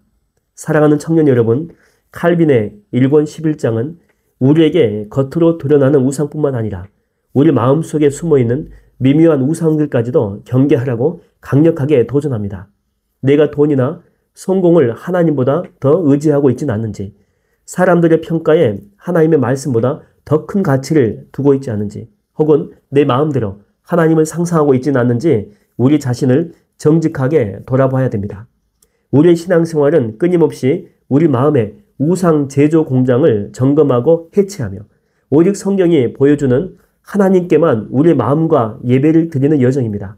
성경을 통해서 진짜 하나님을 깊이 알아갈 때 우리 마음속의 우상들은 하나씩 힘을 잃고 무너질 것입니다. 다음 이야기에서는 성경이 보여주는 진짜 하나님이 가지고 계신 놀라운 속성들에 대해서 더 자세하게 살펴보겠습니다. 다음 시간에 만나겠습니다. 감사합니다. 청년들을 위한 기독교 강요 이야기 1권 12장 하나님이 원하시는 예배, 사람이 만들어낸 예배. 여러분 안녕하세요. 기독교 강요와 함께하는 12번째 시간입니다. 우리가 지난 시간에는 성경이 보여주는 유일하고 참되신 하나님 외에 다른 걸 섬기거나 우리 마음대로 하나님을 상상하는 모든 것이 우상 숭배라고 이야기를 나눴습니다. 우리 마음속에 숨겨진 우상들까지도 경계해야 한다 그렇게 말씀드렸죠. 자, 그렇다면 이제 한 걸음 더 나아가 보겠습니다. 우리가 이 성경이 보여주는 진짜 하나님을 믿는다면 그 하나님을 우리는 어떻게 예배해야 할까요? 하나님을 믿는다라고 고백하는 것으로만은 부족하겠죠. 우리가 원하는 방식대로 예배하면 될까요? 아니면 다른 사람들이 옛날부터 해온 방식대로 그렇게 예배하면 될까요? 오늘 1권 12장에서 칼빈은 바로 어떻게 하나님을 예배할 것인가 라고 하는 중요한 질문에 대해서 답을 합니다. 칼빈은 우리가 하나님을 예배하는 방식 역시 우리 마음대로 정해서는 안 된다라고 단호하게 이야기합니다. 하나님께서 당신을 예배하라고 명령하셨다면 어떤 방식으로 예배할 것인지도 하나님께서 정하시고 우리에게 알려주셔야 마땅하다라고 하는 거죠. 성경에 기록되지 않는 사람들이 스스로 좋다라고 생각해서 만들어낸 예배 방식이나 규칙 혹은 미신적인 행위들로 하나님을 기쁘게 하려고 하는 것, 이것을 칼빈은 임의 예배 혹은 이 자의적인 숭배라고 부르면서 강력하게 비판합니다. 그리고 이런 임의 예배는 결국 우상 숭배의 또 다른 형태나 다름없다라고 말하죠. 여러분 왜 그럴까요? 임의 예배는 하나님을 높이는 것 같지만 사실은 우리 인간의 생각과 상상을 하나님 말씀보다 더 중요하게 여기는 교만한 마음에서 시작되었기 때문입니다. 내 생각에는 하나님이 이런 걸 좋아하실 것 같아. 이렇게 화려하고 복잡한 예배를 드려야 하나님이 더 기뻐하실 거야. 이런 특별한 의식을 해야지 복을 받을 수 있을 거야 하는 생각들이죠. 하지만 하나님은 우리가 만든 규칙이나 우리의 노력, 우리의 의식에 감동하는 분이 아니고 당신의 말씀에 따라 순종하는 우리의 믿음과 중심을 보시는 분이십니다. 이것은 마치 우리가 부모님이나 선생님께 잘 보이고 싶은데 부모님이나 선생님이 원하시거나 부탁하신 일, 숙제나 심부름 등이 있겠죠. 이것은 제대로 하지 않고 대신 내가 생각하기에 야, 이거 하면 분명히 감동하시겠지 싶은 엉뚱하고 화려한 일.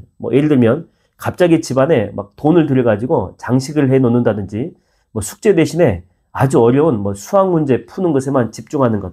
바로 이게 다른 일들에 매달리는 것과 똑같습니다. 부모님이나 선생님은 내가 부탁한 것을 해주기를 바라셨는데 나는 나 혼자 다른 기준으로 열심히 한 것입니다. 그래서 내가 아무리 열심히 했고 그 일이 대단해 보일지 몰라도 상대방이 원한 것과 다르다면 그것은 상대방을 제대로 존중하고 따르는 것이라고 할 수가 없겠죠. 오히려 나는 당신의 말보다 내 생각이 더 중요합니다 라고 말하는 것처럼 보일 수 있습니다. 마찬가지로 하나님께서는 성경을 통해 우리가 어떻게 당신을 예배해야 하는지를 분명히 알려주고 있습니다. 말씀과 성례를 중심으로 하는 예배, 그리고 신령과 진정으로 드리는 예배 등이 있겠죠. 근데 우리가 하나님 말씀에는 귀 기울이지 않고 인간적인 생각이나 전통에 따라서 하나님을 기쁘게 하려고 애쓴다면 그것은 하나님을 제대로 존중하지 않는 태도이며 결국에 아무런 유익이 없는 헛된 행위가 됩니다.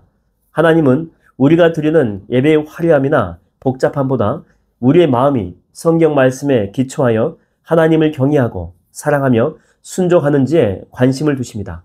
칼빈은 하나님께서 당신의 예배 방식을 정하신 것은 우리의 자유를 빼앗으려고 하는 것이 아니고 우리가 엉뚱한 길로 빠져서 우상 숭배나 미신에 물들지 않도록 보호하시고 우리가 하나님을 가장 바르게 그리고 온전히 만날 수 있도록 인도하시기 위함이다 라고 설명합니다.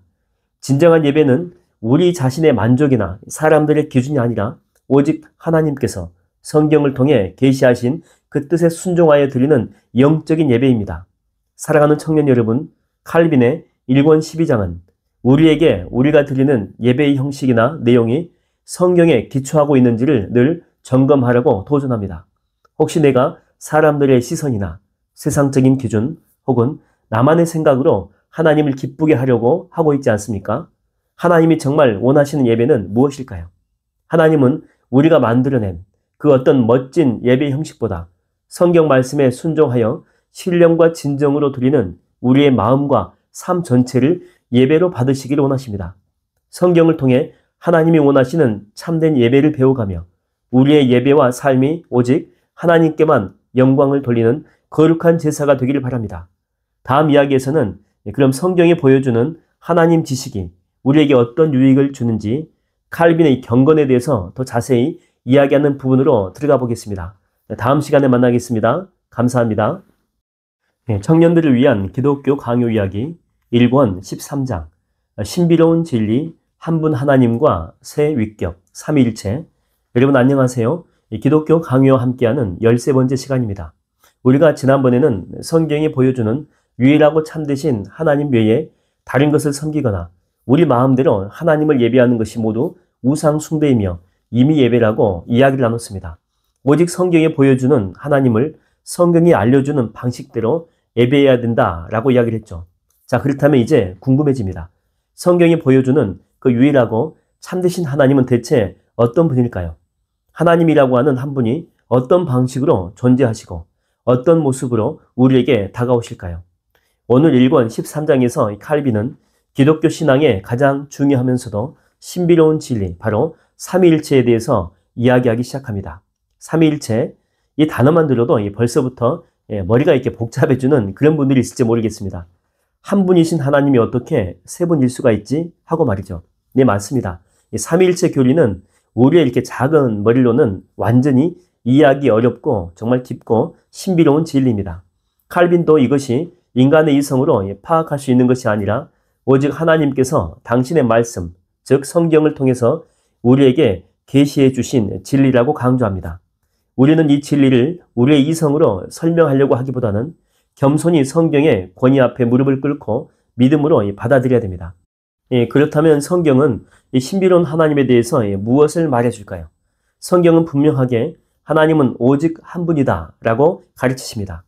하지만 동시에 이 한 분 하나님 안에 세 개의 구별된 위격이 계시다라고 말씀합니다. 바로 성부, 또 성자, 그리고 성령 하나님이십니다. 성경은 성부도 하나님이시고 성자 예수님도 하나님이시며 성령님도 하나님이시라고 증언합니다. 그러면서도 성부와 성자와 성령은 서로 다른 분이다라고 하는 것을 분명하게 보여주죠. 성부께서는 세상을 계획하시고 창조하시며 보내시는 분으로, 또 성자 예수님은 그 계획에 따라서 이 땅에 오셔서 우리를 위해 십자가에서 구원을 이루시는 분으로, 또 성령 하나님은 그 이루신 구원을 우리 각 사람에게 적용하시고 우리 안에서 역사하시는 분으로 나타납니다. 이 세 위격은 서로 다른 역할을 하지만 본질에 있어서는 완벽하게 하나이신 하나님이십니다. 이것은 마치 아름다운 오케스트라 연주와 같습니다. 수많은 악기들이 저마다 다른 멜로디와 리듬을 연주합니다. 바이올린 선율이 흐르고 첼로의 깊은 소리가 울리며 플룻 소리가 더해지게 되죠. 각 악기의 소리는 분명히 구별되지만 지휘자의 지휘 아래 모든 소리가 하나로 어우러져서 하나의 완벽하고 조화로운 음악 작품을 만들어냅니다. 이 음악은 하나의 작품이지만 그 안에는 여러 구별된 선율들이 존재합니다. 물론 이것은 하나님을 설명하기 위해서 아주 부족하고 불완전한 비유일 뿐입니다. 왜냐하면 음악의 선율은 위격이 아니기 때문이죠. 하지만 이 비유처럼 하나님은 한 분이시지만 그 안에는 구별된 세 위격, 성부, 성자, 성령이 계시고 이 세 위격은 완벽한 조화와 사랑 안에서 함께 역사하십니다. 성경이 이처럼 복잡하고 신비로운 삼위일체를 우리에게 알려주는 중요한 이유가 있습니다. 바로 이 삼위일체 하나님에 대해서 알아야지만이 우리의 구원이 어떻게 이루어지는지를 제대로 이해할 수 있기 때문입니다. 성부 하나님의 계획, 성자 예수 그리스도의 희생, 그리고 성령님의 역사하심, 이 세 위격의 유기적인 사역을 통해서 우리는 죄로부터 구원받고 하나님의 자녀가 되는 은혜를 누리게 됩니다. 삼위일체 하나님을 알 때에 우리는 비로소 하나님의 사랑의 깊이와 구원의 풍성함을 온전히 깨닫게 되는 겁니다. 사랑하는 청년 여러분, 칼빈의 1권 13장은 우리에게 삼위일체라고 하는 신비로운 진리 앞에 겸손히 서라고 초대합니다. 우리의 이성으로는 전부 다 이해할 수 없지만 하나님께서 성경을 통해서 친히 당신 자신을 성부와 성자와 성령, 그리고 한 분 하나님으로 계시하셨다라고 하는 것을 믿음으로 받아들여야 됩니다. 이 진리를 붙잡을 때에 우리는 하나님이 얼마나 크고 놀라우신 분인지를 더욱 경외하게 되고 우리의 구원이 얼마나 위대한 삼위 하나님의 합력으로 이루어진 것인지 깨닫게 될 것입니다. 머리로 이해하려고 애쓰기보다는 성경 말씀을 통해 드러난 삼위일체 하나님을 마음으로 예비하고 신뢰하며 알아가는 여정을 시작합시다. 다음 이야기에서는 성경이 보여주는 삼위일체 하나님이 천지를 창조하신 창조주 하나님이심을 더 깊이 살펴보겠습니다. 다음 시간에 만나겠습니다. 감사합니다. 청년들을 위한 기독교 강요 이야기 1권 14장. 하나님은 모든 것을 만드신 위대한 창조주. 여러분 안녕하세요. 기독교 강요와 함께하는 14번째 시간입니다. 우리가 지난 시간에는 성경이 보여주는 유일하고 참되신 하나님이 바로 성부, 성자, 성령 삼위일체 하나님이시다라고 하는 신비로운 진리에 대해서 이야기를 나눴습니다. 우리의 이렇게 작은 머리로는 이게 전부 다 이해하기 어렵지만 성경이 분명히 증언하는 진리라고 이야기했죠. 자, 그렇다면 이 놀랍고 위대하신 삼위일체 하나님께서 성경이 기록되기 전에 가장 먼저 그리고 가장 크게 하신 일이 무엇일까요? 바로 이 세상 모든 것을 만드신 일, 즉 창조입니다. 오늘 1권 14장에서 이 칼빈은 하나님을 창조주로서 더 깊이 살펴봅니다. 성경은 하나님께서 천지 만물을 만드셨다라고 분명히 말합니다. 그런데 여기서 정말 놀라운 것은 하나님께서 아무것도 없는 상태에서 당신의 말씀으로 모든 것을 창조하셨다라고 하는 것입니다. 무에서 유를 만드신 거죠. 여러분 한번 생각해 보십시오. 우리 인간은 무엇을 만들 때 늘 재료가 필요합니다. 집을 지으려면 나무나 벽돌, 시멘트가 필요하고 음식을 만들려면 식재료가 필요하죠. 빈손으로는 아무것도 만들 수가 없습니다. 그런데 하나님께서는 아무런 재료 없이 그저 있으라 하고 말씀하시니 모든 것이 존재하게 되었습니다. 빛이 생기고 땅과 바다가 나뉘고 식물과 동물 그리고 인간까지 이 창조는 하나님의 말씀에 담긴 무한한 능력과 권위를 가장 분명하게 보여줍니다. 어떤 저항이나 한계도 없습니다. 오직 하나님의 뜻대로 모든 것이 존재하게 된 것이죠. 칼빈은 하나님께서 만드신 것이 눈에 보이는 세상, 뭐 하늘이나 땅, 또 바다나 또 별, 식물, 뭐 동물, 인간뿐만이 아니고 눈에 보이지 않는 세계, 즉 영적인 존재들, 천사까지도 만드셨다라고 이야기합니다. 물론 천사들도 하나님처럼 스스로 영원히 계시는 분은 아니고 하나님의 창조를 통해 존재하게 된 피조물이죠. 나중에 어떤 천사들은 하나님을 떠나 악한 영이 되지만 처음 창조될 때는 모두 선하게 지음받았습니다. 하나님께서 이 모든 것을 왜 만드셨을까요? 단순히 심심해서 혹은 능력을 과시하려고? 아닙니다. 칼빈은 창조의 가장 중요한 목적이 바로 하나님의 영광을 나타내기 위함이다 라고 이야기합니다. 이 광활하고 질서 정연하며 아름다운 우주 만물 하나하나가 하나님의 지혜, 능력, 선하심을 끊임없이 선포하고 있다고 하는 것입니다. 마치 위대한 예술가의 작품을 보게 되면 그 예술가가 얼마나 뛰어나고 독창적인지 알 수가 있듯이 하나님께서 만드신 세상을 보게 되면 우리는 그 창조주 하나님이 얼마나 놀라우신 분이신지를 알게 됩니다. 다시 말해서 온 우주가 하나님 영광의 거대한 극장인 셈입니다. 이 극장 개념은 1권 5장의 내용에서 우리가 이미 다 살펴봤습니다. 이 칼빈은 세상이 우연히 생겼다거나 영혼이 스스로 존재했다거나 혹은 신들이 싸워서 만들어졌다라고 하는 다른 주장들을 반박하며 성경에 기록된 하나님의 창조만이 가장 확실하고 진실된 설명이라고 강조합니다. 성경은 창조주 하나님을 가장 분명하게 보여주는 그림과 같죠. 사랑하는 청년 여러분, 칼빈의 1권 14장은 우리에게 하나님이 이 모든 것의 시작이자 근원이심을 다시 한번 강력하게 일깨워줍니다. 우리는 우연히 존재하는 먼지 같은 존재가 아니라 놀라우신 창조주 하나님의 뜻과 능력으로 지음받은 소중한 피조물입니다. 이 진리를 알 때에 우리는 우리 자신의 존재 앞에서 겸손해지고 하나님 능력 앞에서 경외감을 느끼며 나를 포함한 모든 만물을 창조하신 그분을 신뢰하게 됩니다. 우리의 영적인 안경인 성경을 쓰고 세상을 바라볼 때에 우리는 단순히 자연현상이나 물질의 작용만을 보는 것이 아니라 그 모든 것 안에 새겨진 창조주 하나님의 지문과 흔적을 발견하게 될 것입니다. 하나님은 만드신 모든 것을 통해서 오늘도 당신의 영광을 보여주고 계십니다. 다음 이야기에서는 그럼 이 창조주 하나님께서 당신이 만드신 세상을 어떻게 다스리고 돌보시는지, 즉 하나님의 섭리에 대해서 칼빈이 더 자세하게 이야기하는 부분으로 들어가 보겠습니다. 다음 시간에 만나겠습니다. 감사합니다. 청년들을 위한 기독교 강요 이야기 1권 15장 하나님의 걸작품, 하나님의 형상대로 지음받은 인간. 여러분 안녕하세요. 기독교 강요와 함께하는 15번째 시간입니다. 우리가 지난번에는 하나님께서 아무것도 없는 상태에서 당신의 말씀으로 온 우주 만물을 창조하신 위대한 창조주이심을 이야기했습니다. 눈에 보이는 세상과 보이지 않는 천사들까지 모든 것이 하나님의 영광의 극장이라고 이야기했죠.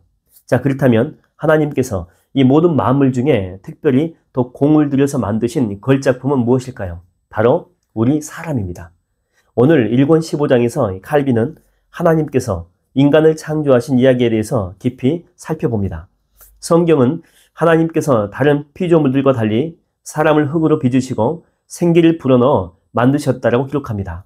그리고 여기서 가장 중요한 말씀이 나오죠. 바로 하나님께서 사람을 자기 형상, 곧 하나님의 형상대로 창조하시되, 창세기 1장 27절이죠. 이렇게 말씀하신 부분입니다. 하나님의 형상대로 지음받았다라고 하는 것은 무슨 의미일까요? 우리가 하나님처럼 눈, 코, 입이 똑같이 생겼다라고 하는 물리적인 이야기가 아닙니다.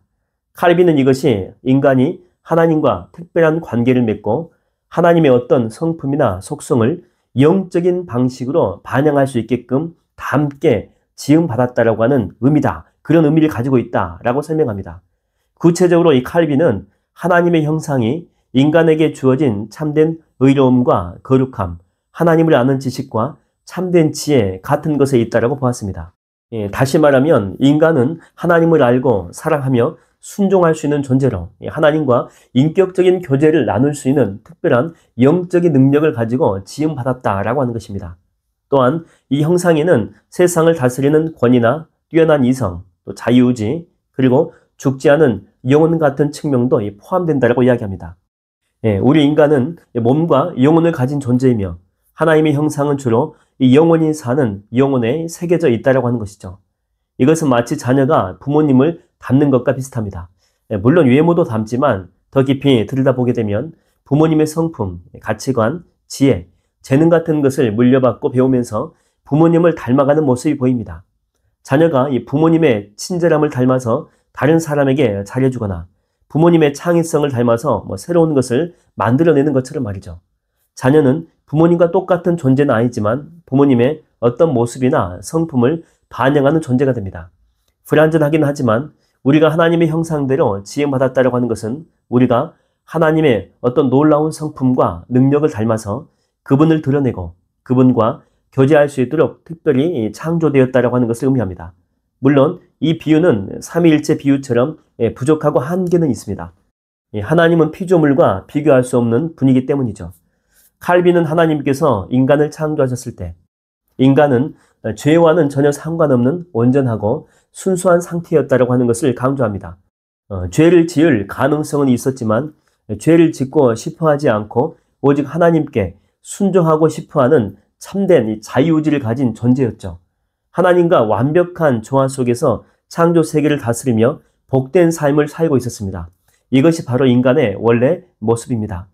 칼빈이 기독교 강요에서 인간의 창조와 원래 상태를 이토록 중요하게 다룬 이유가 있습니다. 바로 인간이 얼마나 존귀하게 창조되었고 얼마나 큰 복을 누렸는지를 알아야지만이 앞으로 이어질 죄로 인한 타락이 얼마나 비극적인 사건인지, 그리고 그 타락으로부터 우리를 구원하시는 하나님의 구원이 얼마나 놀라운 은혜인지를 제대로 이해할 수 있기 때문이죠. 우리의 원래 모습과 타락한 현재 모습을 비교할 때에 우리는 구원의 필요성과 가치를 절실하게 느끼게 됩니다. 사랑하는 청년 여러분, 칼빈의 1권 15장은 우리에게 우리가 얼마나 존귀하고 특별한 존재로 지음받았는지를 일깨워줍니다. 비록 지금은 죄로 인해서 하나님의 형상이 많이 손상되었지만 우리는 여전히 하나님의 형상을 가진 존재이며 하나님과의 관계 속에서 우리의 진정한 의미와 가치를 발견할 수가 있습니다. 나를 포함한 모든 사람이 하나님의 형상대로 지음받은 존귀한 존재임을 기억하며 나 자신과 다른 사람들을 귀하게 여기는 마음을 가질 필요가 있습니다. 그리고 원래 하나님께서 우리에게 주셨던 그 온전한 형상이 그리스도 예수 안에서 어떻게 회복될 수 있는지를 기대하며 그 소망 가운데 살아갑시다. 다음 이야기에서는 이토록 존귀하게 창조되었던 인간이 어떻게 죄를 짓고 타락하게 되었는지를, 그리고 그 결과가 얼마나 비참한지에 대해서 칼빈이 이야기하는 부분으로 들어가 보겠습니다. 다음 시간에 만나겠습니다. 감사합니다. 청년들을 위한 기독교 강요 이야기 1권 16장 우연은 없다. 세상을 다스리시는 하나님의 섭리. 여러분 안녕하세요. 기독교 강요와 함께하는 16번째 시간입니다. 우리가 지난 시간에는 하나님께서 아무것도 없는 상태에서 당신의 말씀으로 이 모든 우주 만물과 우리 인간을 하나님의 형상대로 지으신 위대한 창조주이시다라고 하는 이야기를 나눴습니다. 인간이 얼마나 존귀하게 창조되었는지도 함께 살펴보았습니다. 자, 그렇다면 이렇게 완벽하게 창조된 세상과 인간을 하나님께서는 만드신 후에 그냥 내버려 두셨을까요? 세상은 자기 스스로의 법칙에 따라서 굴러가거나 모든 일이 그저 우연히 일어나는 일일까요? 오늘 1권 16장에서 이 칼빈은 이 질문에 대해서 단호하게 아니다 라고 답하며 하나님의 섭리에 대해서 이야기합니다. 이 칼빈에게 있어서 하나님의 섭리란 하나님께서 이 세상을 만드신 후에 단순히 지켜보는 것을 넘어서 당신이 창조하신 모든 것을 적극적으로 다스리고 유지하시며 당신의 뜻과 목적대로 모든 것을 이끌어 가시는 것을 의미합니다. 이것은 단순히 하나님이 미래의 일을 미리 알고 계시는 예지 정도가 아닙니다. 하나님은 모든 사건, 모든 움직임, 이 존재의 움직임 하나하나까지도 당신의 주권 아래 계획하시고 실행해 가신다라고 하는 거죠. 하나님의 섭리는 매우 포괄적입니다. 저 하늘의 별들이 움직이는 것부터 작은 풀 한 포기가 자라나는 것, 동물이 먹이를 찾는 것, 심지어 우리 인간의 생각과 행동, 역사 속에서 일어나는 모든 사건까지도 하나님의 섭리 안에 있습니다. 세상에 우연이란 없다고 칼빈은 이야기합니다. 우리 눈에는 예측할 수 없고 무질서해 보이며 때로는 재수없거나 운이 좋다라고 생각되는 모든 일들도 사실은 하나님의 크고 세밀하신 계획과 다스리심 안에 있다고 하는 것입니다. 이것은 마치 거대한 오케스트라를 지휘하는 마에스트로와 같습니다. 수백 명의 연주자들이 각자 다른 악기를 들고 각각의 악보를 연주합니다. 바이올린은 바이올린 파트를, 트럼펫은 트럼펫 파트를 연주하죠. 연주자 한 명 한 명은 자신이 맡은 부분에 집중하지만 마이스트로, 여기서는 하나님이죠. 마이스트로는 이 모든 연주를 하나로 조율하고 속도를 조절하고 강약을 지시하며 모든 소리가 어우러져 가지고 가장 완벽한 하나의 교향곡, 다시 말하면 하나님의 계획과 목적을 만들어내도록 이끌어갑니다. 마이스트로의 지위가 없다면 연주자들은 각자 따로 놀며 혼란스러운 소음만을 만들어낼 것입니다. 하지만 마이스트로의 섬세한 지휘 아래에 각기 다른 소리들이 모여가지고 감동적인 음악을 만들어내죠. 하나님의 섭리가 바로 이와 같습니다. 세상의 모든 존재와 사건들은 저마다의 방식대로 움직이는 것 같지만 실상은 하나님의 세밀한 다스림 아래 있으며 그 모든 것들이 합력해서 하나님의 영광을 위한 큰 그림을 완성해 나아간다고 하는 것입니다. 하나님의 섭리를 믿는다라고 하는 것은 우리 삶에 아주 큰 의미가 있습니다. 세상이 혼란스럽고 예측 불가능해 보일 때에도 내가 이해할 수 없는 고난이나 어려움 속에서도 이 모든 것들이 우연이 아니고 나를 사랑하시는 하나님의 손 안에 있다라고 하는 것을 알기 때문에 우리는 소망을 잃지 않고 하나님을 신뢰할 수가 있습니다. 또한 내가 누리는 모든 것들이 나의 능력이나 운 때문이 아니고 나를 돌보시는 하나님의 은혜로운 섭리 덕분임을 깨닫고 또한 하나님께 감사하게 되죠. 물론 하나님께서 모든 것을 다스리신다라고 하는 섭리와 우리 인간의 자유의지 그리고 세상에 존재하는 악의 문제, 이 사이의 관계는 우리가 완전히 이해하기 어려운 신비입니다.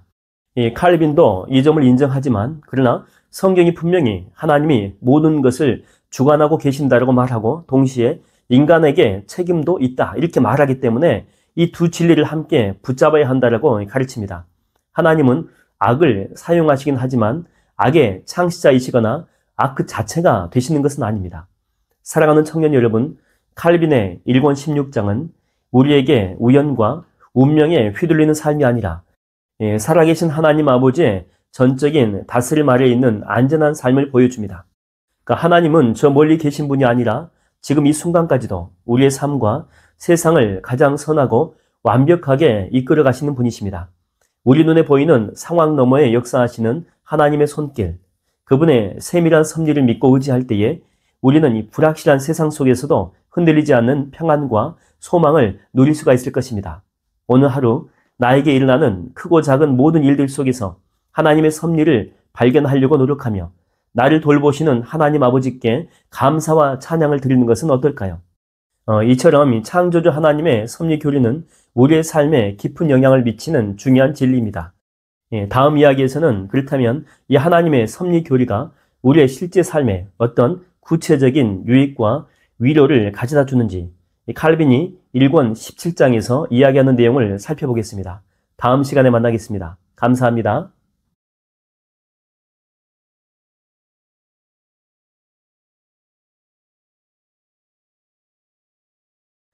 청년들을 위한 기독교 강요 이야기 1권 17장 염려 대신 평안, 우연 대신 감사, 섭리 교류의 놀라운 유익. 여러분 안녕하세요. 기독교 강요와 함께하는 17번째 시간입니다. 지난 시간에는 하나님께서 단순히 세상을 창조만 하신 것이 아니라 당신이 만드신 모든 것을 지금 이 순간에도 적극적으로 다스리시고 유지하시며 당신의 뜻대로 이끌어 가시는 섭리의 하나님을 우리가 배웠습니다. 세상에 우연이란 없으며 모든 것이 하나님의 손 안에 있다라고 했죠. 자, 그런데 이런 생각을 해볼 수가 있습니다. 하나님께서 모든 것을 다 정해놓고 다스리신다면 내 삶에서 일어나는 모든 좋은 일, 나쁜 일, 심지어 이해할 수 없는 고난까지도 다 하나님의 뜻이라는 건가? 그렇다면 내가 겪는 어려움에 대해서 나는 어떻게 반응해야 할까? 괜히 애쓰고 힘쓰고 노력할 필요가 없다는 건가? 이런 식의 질문을 할 수 있습니다. 얼핏 듣게 되면 이 섭리 교리가 우리를 무기력하게 만들거나 어렵게 느껴질 수도 있습니다. 하지만 오늘 1권 17장에서 이 칼빈은 하나님의 섭리의 교리가 얼마나 우리에게 유익과 위로를 주는지를 이야기합니다. 칼빈은 하나님의 섭리를 제대로 이해할 때에 우리는 이 불안과 두려움에서 벗어나 진정한 평안을 누릴 수 있다고 이야기합니다. 왜 그럴까요? 내 삶과 세상에서 일어나는 그 어떤 일도 우연히 혹은 재수가 없어서 일어나는 것이 아니라 나를 사랑하시는 하나님 아버지의 계획과 다스림 안에 있다는 것을 알기 때문입니다. 예측 불가능해 보이는 세상 속에서도 모든 것이 하나님의 손안에 있다는 사실을 우리가 믿을 때 우리는 미래에 대한 지나친 염려나 알 수 없는 이 불행에 대한 두려움으로부터 우리는 자유할 수가 있기 때문입니다. 또한 섭리 교리는 우리를 기도로 이끕니다. 모든 것이 하나님의 주권 아래 있다면 우리가 필요한 것을 얻거나 어려움을 해결하기 위해서 예먼 곳에 기대거나 불안해할 필요가 없습니다. 우리의 필요를 아시고 모든 것을 하실 수 있는 분이 바로 섭리의 하나님이심을 우리가 알기 때문에 우리는 그분께 나아가서 솔직하게 아뢰고 도움을 구할 수가 있게 되죠. 기도는 섭리 하나님을 향한 가장 자연스러운 반응입니다. 그리고 이 섭리 교리는 우리에게 진심으로 이 감사하는 마음을 심어줍니다. 내가 누리는 모든 좋은 것들이 나의 노력이나 재능 혹은 단순히 운 덕분이 아니라 나를 사랑하셔서 당신의 은혜로운 섭리 가운데 허락하신 하나님의 선물임을 깨달을 때 우리의 마음은 하나님을 향한 깊은 감사로 가득 차게 됩니다. 우연이나 운에게 감사할 수는 없지만 살아계신 하나님께는 기쁨으로 감사와 찬양을 드릴 수가 있죠. 뿐만 아니라 우리가 이해하기 어려운 고난이나 슬픔을 만났을 때에도 섭리 교리는 우리에게 인내와 겸손을 가르칩니다. 이 고난이 맹목적인 운명이나 이유 없는 불행이 아니라 하나님의 허락하심 아래 일어난 일임을 믿을 때 우리는 하나님을 원망하거나 세상에 대해 분노하기보다 그분의 뜻을 묻고 그분의 다스림 앞에 겸손히 엎드리게 됩니다. 고난 속에서도 선하신 하나님의 계획하심이 있음을 믿기 때문에 우리는 소망을 잃지 않고 인내할 수 있죠. 이것은 마치 아주 유능하고 나를 정말 아끼는 베테랑 조종사가 조종하는 비행기에 타고 있다라고 상상하는 것과 같습니다. 비행기가 심한 난기를 만나가지고 흔들리고 무섭더라도 조종사가 최고의 전문가이고 모든 상황을 완벽하게 통제하고 있다는 것을 우리가 신뢰한다면 우리는 이 불안 속에서도 훨씬 큰 평안을 느낄 수가 있습니다. 무서워하거나 걱정하는 대신에 조종사의 능력에 모든 것을 맡기고 혹시 필요한 것이 있다면 그에게 요청하며 기도하는 거죠. 무사히 착륙했을 때 야, 다행이다 하고 운을 탓하는 대신에 조종사의 뛰어난 실력에 진심으로 감사하게 될 것입니다. 때로는 이해가 되지 않은 급격한 조종, 고난으로 볼 수 있죠. 이 조종에도 불구하고 결국에는 가장 안전한 착륙, 하나님의 선하신 목적대로 그렇게 인도하려고 하는 것을 믿고 우리는 인내할 수 있기 때문에 그렇습니다. 하나님의 섭리 교리가 바로 우리에게 이 평안과 신뢰를 줍니다. 우리 삶의 모든 순간, 세상의 모든 사건은 가장 뛰어나시고 우리를 가장 사랑하시는 하나님 아버지의 완벽한 통제 아래 있습니다. 우리는 그분을 전적으로 신뢰하고 그분께 모든 것을 맡기며 살아갈 수가 있습니다. 사랑하는 청년 여러분, 칼빈의 1권 17장은 하나님의 섭리 교리가 결코 우리를 딱딱하고 무기력하게 만드는 것이 아니라 오히려 우리의 삶을 염려에서 평안으로, 우연에서 감사로, 불평에서 인내와 겸손으로 변화시키는 살아있는 진리임을 보여줍니다. 지금 여러분의 삶에 어떤 영역에서 불안과 염려가 있습니까? 어떤 어려움 앞에서 불평하거나 좌절하고 있습니까? 하나님의 세밀한 섭리를 기억하며 그분의 다스림 안에 모든 것을 맡기고 평안을 구하는 것은 여러분 어떻겠습니까? 모든 좋은 것은 하나님께로부터 오고 모든 고난 역시 하나님의 허락 없이는 오지 않는다라고 하는 이 진리가 오늘 여러분의 삶에 큰 위로와 힘이 되기를 바랍니다. 다음 이야기에서는 1권의 마지막 장으로 섭리와 관련해서 어려운 주제인 악의 문제에 대해서 칼빈이 어떻게 설명하는지를 살펴보겠습니다. 다음 시간에 만나겠습니다. 감사합니다. 청년들을 위한 기독교 강요 이야기 1권 18장 어려운 질문 하나님은 악과 어떤 관계일까요? 여러분 안녕하세요. 기독교 강요와 함께하는 18번째 시간입니다. 지난 시간에는 하나님께서 모든 것을 다스리시는 섭리 교리가 우리 삶에 얼마나 큰 평안과 감사, 인내와 소망을 주는지를 이야기를 나눴죠. 모든 것이 하나님의 손안에 있다는 진리가 불안 대신 안식을 가져다 준다라고 이야기했습니다. 자, 그런데 이 섭리 교리를 깊이 생각하다 보면 반드시 마주하게 되는 아주 어렵고 고통스러운 질문이 있습니다. 만약에 하나님께서 정말로 이 세상에서 일어나는 크고 작은 모든 일들을 다스리시고 주관하신다면 세상에 존재하는 수많은 고통, 슬픔, 그리고 특별히 악이라고 하는 문제에 대해서 하나님은 어떤 관계를 맺고 계신 걸까라고 하는 질문이죠. 하나님께서 악의 원인이시거나 적어도 악을 방관하시는 분일까 하는 질문이죠. 오늘 1권 18장에서는 칼빈은 이 가장 어려운 문제 중에 하나를 정면으로 다룹니다. 칼빈은 이 주제가 인간의 이성으로는 완전히 이해하기 어려운 깊은 신비의 영역이라고 겸손하게 인정합니다. 하지만 성경이 분명히 가르치는 두 가지 진리를 끝까지 붙잡아야 한다고 강조합니다.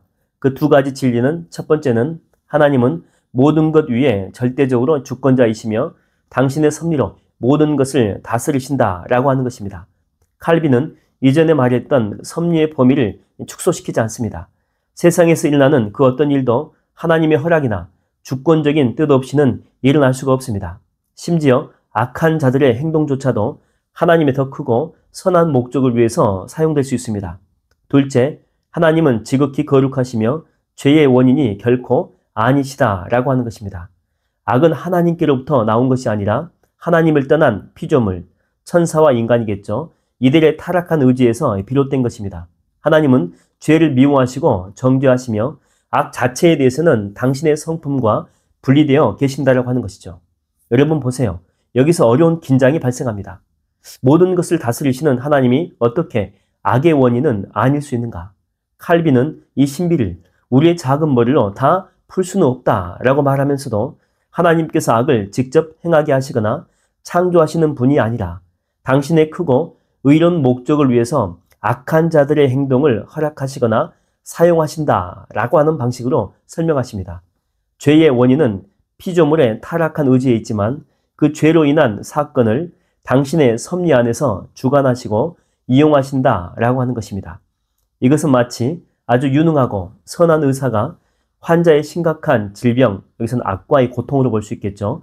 이걸 치료하기 위해서 매우 고통스러운 수술이나 처방을 내리는 것과 같습니다. 질병 자체는 의사가 만든 것이 아니죠.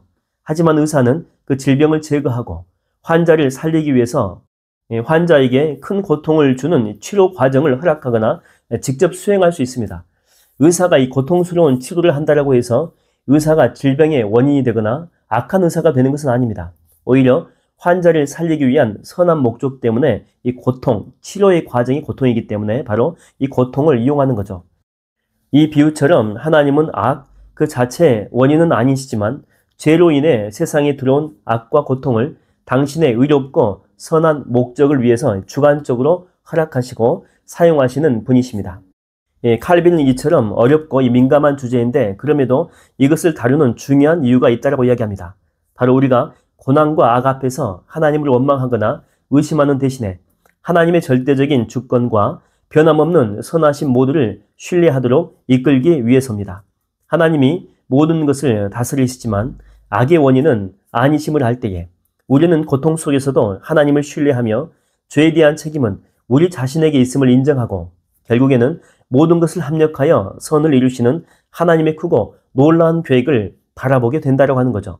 이 교리는 우리의 지적 호기심을 만족시키는 것이 아니고 우리의 믿음과 예배를 위한 것입니다. 사랑하는 청년 여러분, 칼빈의 1권 18장은 창조주 하나님에 대한 지식을 마무리하며 우리 신앙의 가장 깊은 미스터리 중에 하나를 마주하게 됩니다. 하나님은 모든 것을 다스리시지만 죄의 원인은 아니시다라고 하는 진리는 우리의 작은 이해를 뛰어넘습니다. 이 진리 앞에서 우리는 우리의 연약한 이성을 겸손히 내려놓고 성경이 가르치는 대로 하나님의 절대적인 주권과 완전한 거룩하신 모두를 경외하는 마음으로 붙잡아야 합니다. 이해할 수 없는 고통 속에서도 하나님의 선하신 뜻과 궁극적인 승리를 신뢰하며 죄의 책임은 우리 자신에게 있음을 인정하고 하나님 앞으로 나아가야 됩니다. 이것으로 기독교 강요 1권 창조주 하나님에 대한 모든 이야기가 마무리되었습니다. 하나님은 온 세상을 창조하시고 다스리시는 위대한 분이시며 우리는 그분 앞에서 우리 자신의 위치를 알고 겸손히 그분을 경외해야 함을 배웠습니다. 이제 다음 이야기부터는 죄로 타락한 우리를 위한 구속자 하나님에 대한 이야기로 2권으로 다시 돌아가서 그 내용을 이어가겠습니다. 다음 시간에 만나겠습니다. 감사합니다.